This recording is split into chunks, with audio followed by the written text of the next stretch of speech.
Il existe des endroits dans le monde où les murs ont absorbé tellement de douleur que même le vent, en les frôlant, semble hésiter.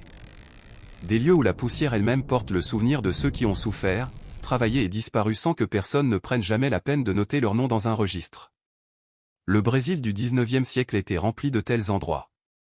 Des domaines immenses, des fazendas qui s'étiraient à perte de vue sous le soleil brûlant de Minas Gerais, gouvernés par des hommes qui se croyaient au-dessus de toute loi humaine et divine.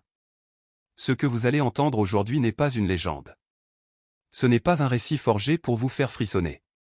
C'est une histoire vraie, reconstruite à partir des registres de l'époque, des témoignages survivants et des ruines encore visibles dans la terre rouge du Sertão.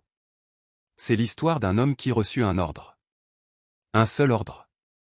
Et qui, en l'exécutant, détruisit non seulement une fazenda entière, mais aussi ce qui lui restait d'âme. Son nom était Tobias Ferreira do Nascimento. Et le nom de la fazenda était Araucaria. Avant que nous commencions, je vous pose une question que je veux que vous gardiez à l'esprit tout au long de cette narration: peut-on être coupable d'un crime que l'on a commis par obéissance? Peut-on être à la fois bourreau et victime? Réfléchissez. Et revenez nous en parler dans les commentaires, parce que votre opinion compte, et elle est au cœur même de cette histoire. Pour comprendre Tobias, il faut d'abord comprendre la fazenda Araucaria. Il faut sentir sa terre. Il faut marcher dans ses allées. Il faut fermer les yeux et imaginer ce que signifiait vivre dans ce lieu au milieu du XIXe siècle, dans cette province de Minas Gerais dont les collines verdoyantes cachaient, sous leurs courbes douces, des siècles de violence silencieuse. La fazenda Araucaria était un empire. Ce n'était pas simplement une propriété agricole. C'était un monde complet, fermé sur lui-même, avec ses propres règles, ses propres hiérarchies, ses propres dieux. Elle s'étendait sur plus de 4000 hectares de terre rouge, parcourue par des rivières étroites aux eaux claires qui alimentaient les champs de canne à sucre, de café et de maïs. Au centre de ce territoire s'élevait le Casarão, le manoir, dont la façade blanche et massive dominait le paysage depuis une colline légèrement surélevée, comme pour rappeler à tous ceux qui vivaient en dessous qu'il y avait là-haut quelqu'un qui regardait, qui jugeait, qui décidait. La construction du Casarão avait pris presque 7 ans, de 1831 à 1838. Le baron Henrique von Altmann, propriétaire et maître absolu de la fazenda, avait fait venir des artisans de São Paulo et même de Rio de Janeiro pour orner les façades de stuc travaillé, pour installer des carreaux de faïence portugaise dans les salles de réception, pour tailler des colonnes en granit local que des dizaines de bras esclaves avaient arrachées au flanc des collines environnantes. Chaque pierre de ce manoir portait l'empreinte invisible de ceux qui l'avaient posé sans jamais avoir le droit d'y entrer par la porte principale. Le baron Henrique était un homme de 52 ans à l'époque des faits que nous allons raconter, soit en 1854. Il était grand, massif, avec une moustache soigneusement taillée et des yeux gris verts qui, selon ceux qui le connaissaient, ne trahissaient jamais vraiment ses émotions. Il était né à Rio de Janeiro d'un père allemand et d'une mère d'origine portugaise, et avait hérité de la fazenda Araucaria à l'âge de 26 ans, après la mort prématurée de son père. En moins de 15 ans, il avait multiplié par 3 la superficie du domaine, modernisé les installations de traitement du café et augmenté considérablement la production de canne à sucre. Il était respecté. Il était craint. Il était admiré par ses pairs. Mais le baron n'était pas seul à gouverner ce territoire. À ses côtés ou plutôt en dessous de lui, dans la hiérarchie rigide qui structurait la fazenda se trouvait une série d'intermédiaires, d'hommes libres employés pour faire fonctionner la machine. Et au bas de cette pyramide de pouvoir, à la charnière précaire entre le monde des libres et le monde des esclaves, se trouvait le faitor, le contremaître. C'était Tobias. Tobias Ferreira do Nascimento avait 38 ans en 1854. Il était né libre, fils d'un artisan mulâtre qui avait réussi à racheter sa liberté à Ouro Preto et d'une femme blanche de petite extraction sociale. Sa peau d'un brun clair, ses traits fins et ses mains larges trahissaient une histoire familiale complexe, typique de ce Brésil métis où les catégories raciales étaient à la fois obsessionnelles et infiniment poreuses. Il savait lire et écrire, ce qui le rendait rare et précieux aux yeux du baron. Il avait rejoint la fazenda Araucaria à l'âge de 22 ans, d'abord comme commis au registre, puis comme superviseur des entrepôts, puis enfin, après la mort mystérieuse du faitor précédent, un mort dont personne à la fazenda ne parlait jamais à voix haute, comme contremaître principal. Son travail consistait à s'assurer que les esclaves travaillaient, que les quotas de production étaient respectés, que la discipline était maintenue. Il était le bras armé du baron dans les champs, celui qui donnait les ordres directs, celui qui distribuait les punitions, celui que les esclaves voyaient chaque matin à l'aube quand ils sortaient des sans-âlanes, ces longues baraques où ils dormaient entassés pour prendre leurs outils et marcher vers les champs. À la Fazenda Araucaria vivaient en 1854 237 esclaves enregistrés. 237 hommes, femmes et enfants dont les noms figuraient dans les registres du domaine avec, à côté, leur valeur marchande estimée, leur âge approximatif, leur origine géographique quand elle était connue, et leur état de santé. 237 personnes réduites à des chiffres dans un cahier relié de cuir brun que le baron consultait chaque dimanche soir dans son bureau. Parmi eux, il y avait Africains et Brésiliens nés en esclavage. Il y avait des hommes venus du Congo, du Dahomey, du Yorubaland. Il y avait des femmes qui avaient traversé l'Atlantique dans les cales de navires négriers et qui portaient en elles les souvenirs d'une autre vie, d'une autre langue, d'une autre terre. Il y avait des enfants nés directement à la Fazenda, qui ne connaissaient pas d'autre monde que ces collines rouges, ces champs interminables, ces murs blancs qui brillaient au loin comme une promesse qu'ils n'auraient jamais. La Fazenda avait une âme. Elle vivait, elle respirait, elle souffrait. Le matin, avant l'aube, on entendait le bruit des machettes qu'on affûtait et des voix basses qui échangeaient quelques mots en langues africaines que personne parmi les hommes libres ne comprenait. L'après-midi, pendant la courte pause accordée à l'heure la plus chaude, on entendait parfois de la musique, un tambour improvisé, une voix qui s'élevait dans un chant aux paroles incompréhensibles pour les oreilles étrangères, mais dont la mélodie portait quelque chose de si profondément humain que même les plus endurcis des gardes se taisaient un moment pour écouter.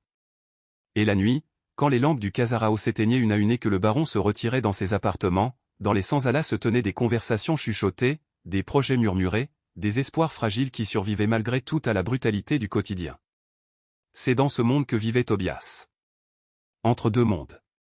Appartenant pleinement à aucun des deux. Il est difficile de comprendre Tobias sans comprendre sa contradiction fondamentale. Il était libre. Légalement, officiellement, irréfutablement libre. Son acte de liberté était enregistré à la mairie d'Ouro Preto, et il portait sur lui, cousu dans la doublure de sa veste, une copie de ce document qu'il n'aurait jamais pu lire sans les lunettes rondes qu'il gardait dans une petite boîte en bois sur sa table de nuit. Mais quelle sorte de liberté était cela?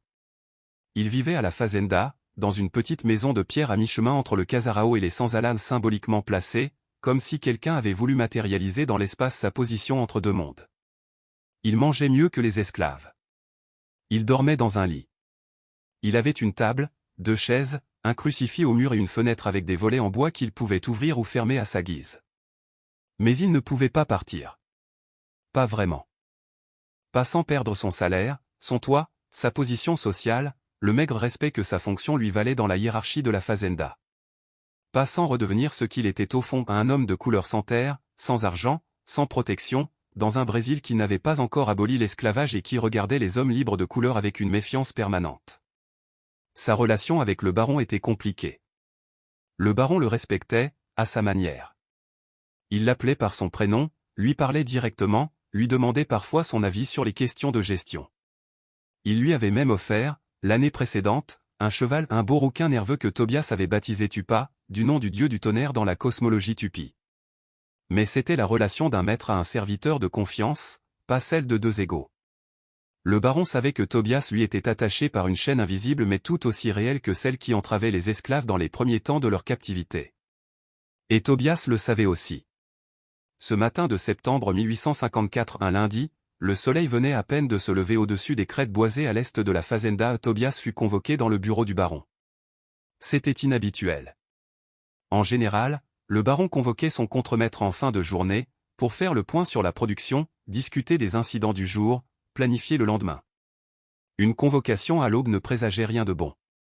Le bureau du baron était une grande pièce au premier étage du Casarao, dont les fenêtres donnaient sur la façade principale et sur la longue allée de palmiers impériaux qui conduisait au portail de la propriété.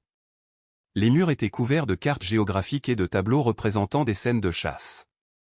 Sur le bureau massif en acajou brésilien était posée une plume, un encrier, un verre d'eau et, ce matin-là, une lettre dont l'enveloppe portait le sceau d'un notaire de Rio de Janeiro. Le baron se tenait debout près de la fenêtre, les mains croisées dans le dos, regardant l'allée. Il ne se retourna pas quand Tobias entra. Le silence dura presque une minute, une éternité dans ce bureau où chaque seconde semblait chargée de décisions non dites. Puis le baron parla. « Tobias, dit-il sans se retourner. Tu sais pourquoi je t'ai appelé ? » « Non, baron. La Fazenda va être saisie. » Le silence qui suivit cette phrase était différent du précédent. Celui-là était chargé d'une menace concrète, d'un avenir qui venait de basculer. Les dettes ont été rachetées par un groupe d'investisseurs de la capitale, continua le baron. Des hommes qui veulent la terre, pas les activités. Des hommes qui ont déjà un plan pour ce terrain. Ils veulent expulser tout le monde et vendre les esclaves aux enchères à Sao Paulo avant la fin de l'année. Tobias ne dit rien. Il attendit. Mais avant que cela arrive, dit le baron en se retournant enfin, il y a une chose que je ne veux pas laisser à ces hommes-là.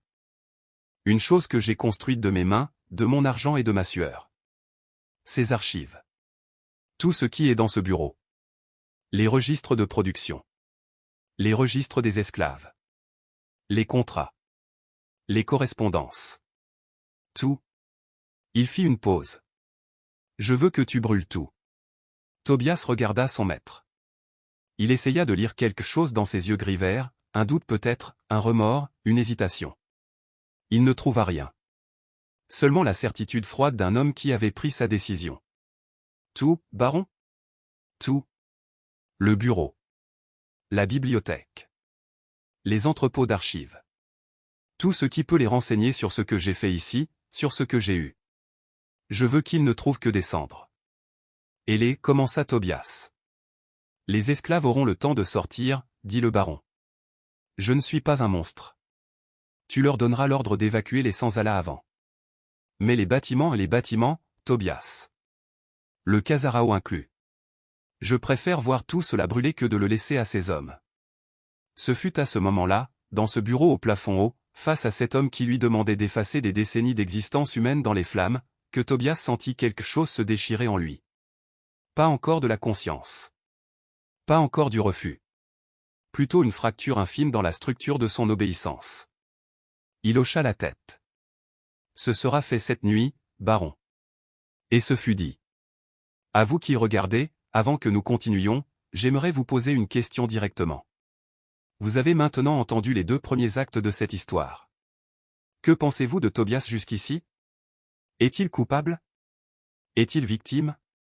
Ou est-il les deux à la fois? Répondez dans les commentaires, je lis chacun d'entre eux, et votre analyse de cet homme est peut-être la plus importante que cette histoire puisse recevoir. Depuis que vous avez commencé ce voyage à nos côtés, vous avez traversé les champs brûlants de la Fazenda Araucaria, vous avez marché avec Tobias dans les couloirs du Casarao, vous avez entendu les mots que le baron a prononcés ce matin-là dans son bureau. Et vous êtes encore là. Vous êtes encore avec nous. Pour cela, permettez-moi de vous dire quelque chose du fond du cœur, vous êtes le genre de personnes rares qui méritent les vraies histoires. Celles qui font mal un peu, qui font réfléchir beaucoup, qui restent longtemps après que l'écran est éteint. Ce que vous allez entendre maintenant est le cœur de cette narration. Tout ce qui vient avant n'était que la préparation à cette nuit. Et tout ce qui viendra après ne sera que ses conséquences. Restez avec nous. Le meilleur et le plus sombre est encore devant vous. La journée du lundi s'écoula normalement, du moins en apparence. Les esclaves travaillèrent dans les champs. Les femmes préparèrent les repas. Les enfants ramassèrent du bois pour les fours. Tobias fit ses rondes habituelles, vérifia les quotas, distribua les instructions pour le lendemain, des instructions qu'il savait, lui seul, que personne n'exécuterait jamais. Dans l'après-midi, il alla voir une femme. Elle s'appelait Benedita. 42 ans, née à la Fazenda, fille d'une esclave originaire du Dahomey et d'un homme dont personne ne connaissait le nom. Benedita était guérisseuse, ou ce que la Fazenda appelait ainsi une femme qui connaissait les plantes, qui soignait les blessures des champs, qui aidait les femmes à accoucher et les mourants à partir. Elle n'avait pas peur de Tobias. Elle n'avait jamais eu peur de lui, ce qui était une des rares choses dans sa vie dont il tirait une sorte de fierté. « Il va se passer quelque chose ce soir », lui dit-il à voix basse, en portugais teinté des inflexions africaines qu'il avait inconsciemment absorbées au fil des années passées parmi les esclaves. Benedita le regarda. Elle ne dit rien. Dit au tien de se tenir prêt à partir. Rapidement. Avec ce qu'ils peuvent porter. Partir pour aller où, demanda-t-elle. Loin. N'importe où. Mais loin. Tobias, ne me pose pas de questions. Fais ce que je te dis. Et emmène les enfants en premier. Il y avait dans sa voix quelque chose qu'elle n'avait pas entendu depuis longtemps. Peut-être jamais. Quelque chose qui ressemblait à de la honte. La nuit tomba sur la Fazenda Araucaria comme elle tombait toujours, rapidement, brutalement, comme un rideau épais qu'on tire sur la scène d'un théâtre. Les lampes à huile s'allumèrent une à une dans le Casarao. Le baron dîna seul dans la grande salle à manger, comme il le faisait depuis que sa femme était partie vivre à Rio de Janeiro 2 ans plus tôt, officiellement pour soigner une tante malade, officieusement pour mettre le plus de distance possible entre elle et cet homme qu'elle avait cessé depuis longtemps de pouvoir regarder. Vers 11 heures du soir, Tobias se rendit au Senzala. Il porta lui-même les torchets, 3 torchets de résine, faites de branches enduites de pois, qui dégageraient une chaleur intense et durable. Il avait passé l'après-midi à calculer. Il connaissait la fazenda mieux que quiconque. Il savait où les murs étaient en bois. Il savait où les provisions d'huile végétale étaient stockées. Il savait comment le feu se propageait dans ce type de bâtiment. Mais d'abord les gens. Il frappa à la porte de la première Senzala. La grande, celle où vivaient les hommes adultes, entassés à 30 ou 40 dans un espace conçu pour la moitié. La porte s'ouvrit. Des yeux le regardèrent, d'abord méfiants, puis étonnés. « Tout le monde dehors » dit Tobias. « Immédiatement. Prenez vos affaires. Vos enfants. Votre nourriture si vous en avez. Et partez vers la rivière. Ne vous arrêtez pas. » Il y eut des murmures. Des questions. Tobias n'y répondit pas. « Partez » dit-il simplement. « Cette nuit. Ne revenez pas. » Dans la deuxième Senzala, celle des femmes et des enfants, Benedita avait déjà commencé à organiser l'évacuation. Les enfants dormaient ou pleuraient doucement. Les femmes rassemblaient en silence ce qu'elles pouvaient, des vêtements, des amulettes, des photos gravées dans des morceaux de bois ou de tissu, les petits objets qui conservaient la mémoire de ceux qui les avaient fabriqués et qui étaient morts depuis longtemps. Benedita regarda Tobias quand il entra. Leurs regards se croisèrent. « Prends soin de toi, dit-elle. Ce que tu fais ce soir, ce que je fais ce soir, dit Tobias, est la seule chose qu'on m'ait jamais demandé de faire. » Il sortit sans se retourner. Il fallut presque 1 heure pour que tous les esclaves aient quitté les Senzala. Ils partirent dans la nuit, par petits groupes, vers la rivière, vers les forêts, vers des destinations que Tobias ne connaissait pas et dont il préférait ne pas savoir. Certains pleuraient. Certains couraient. Certains marchaient lentement, comme hébétés, comme si leur corps refusait de croire à ce qui se passait. Puis Tobias mit le feu. Il commença par les entrepôts. Les flammes prirent immédiatement dans les tas de grains secs, dans les rouleaux de toile, dans les caisses de documents soigneusement empilés depuis des années par des commis anonymes. L'odeur du papier brûlé se répandit dans la nuit, une odeur étrange, douce presque, qui contrastait violemment avec la puissance visuelle des flammes. Puis les Senzala vides. Puis les ateliers. Puis les écuries. Le baron lui avait dit de tout brûler, mais Tobias ouvrit les portes et chassa les chevaux. Tupa, son cheval roux, lui donna un coup de tête affectueux dans la poitrine avant de disparaître au galop dans l'obscurité. Tobias le regarda partir. Et puis il s'approcha du casarao. Il resta un long moment devant la façade blanche qui brillait dans la lumière des incendies déjà allumés. Il regarda les colonnes de granit, les ornements de stuc, les fenêtres avec leurs volets en bois peint. Il pensa aux mains qui avaient taillé ces pierres. Au dos qui s'était courbé pour les porter. Aux genoux qui avaient saigné en posant ces carreaux de faïence. Il pensa aux noms que ses mains, ses dos, ses genoux portaient et des noms que personne n'avait jamais pris la peine d'écrire dans le grand registre de l'histoire. Puis il pensa à l'ordre. Et il mit le feu. Le casarao brûla toute la nuit.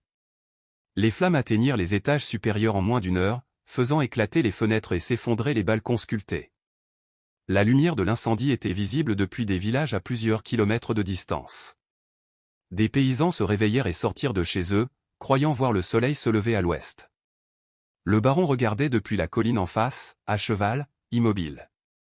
Il avait fui le casarao 1 heure avant que les flammes n'y atteignent, emmenant avec lui ses bijoux, ses documents personnels les plus importants et l'argent liquide qu'il conservait dans un coffre-fort que personne d'autre ne connaissait. Il regardait son empire brûler avec une expression que les rares personnes qui le virent cette nuit-là eurent du mal à décrire. Ce n'était pas de la tristesse. Ce n'était pas du regret. C'était quelque chose de plus proche de la satisfaction d'un homme qui préfère détruire ce qu'il a construit plutôt que de le voir appartenir à quelqu'un d'autre. Tobias, lui, ne regarda pas brûler le casarao. Une fois les flammes allumées, il s'assit dans l'herbe, à l'écart, et il mit son visage dans ses mains. L'aube du mardi trouva la fazenda Araucaria réduite à des ruines fumantes. Les murs du casarao tenaient encore partiellement debout, leurs pierres calcaires noircies, leurs fenêtres vides comme des orbites brûlées. Les entrepôts n'étaient plus que des squelettes de bois carbonisés. Les Senzala, construites plus solidement, avaient résisté un peu mieux. Leurs murs de torchis portaient les marques du feu mais n'étaient pas entièrement détruits. Et les esclaves avaient disparu. 237 personnes s'étaient évaporées dans la nuit brésilienne. Certains seraient retrouvés dans les jours suivants, dans les fazendas voisines ou sur les routes, et seraient renvoyés car la loi de l'époque était claire là-dessus, et ses bras étaient longs. Mais d'autres ne seraient jamais retrouvés.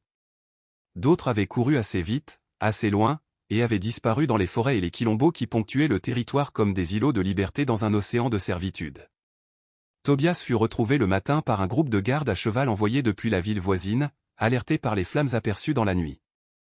Il était toujours assis dans l'herbe, à la même place, le visage toujours dans les mains. « Qu'est-ce qui s'est passé ici » demanda le chef des gardes.